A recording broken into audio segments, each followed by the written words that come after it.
कौन है? अच्छा सरिता। अरे इतनी जल्दी कैसे आ गई? अभी तो फोन की। अरे मैं यहीं पे थी। अच्छा एक बात बोलूं?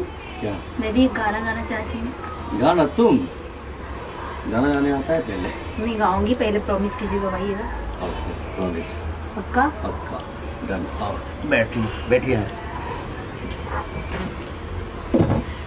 होता बताइए, कुछ सिखाइए हमको भी, सुनाइए। चलो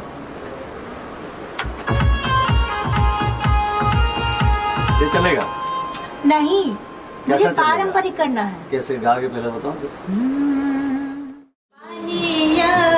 ज्ञान हम नादान छठी मैया, देता ना बुझाता लेके करी ले पूजैया। मैं सोच रही हूँ ना इस बार मैं चढ़ करूँ। हाँ बिल्कुल, ठीक है। जय जय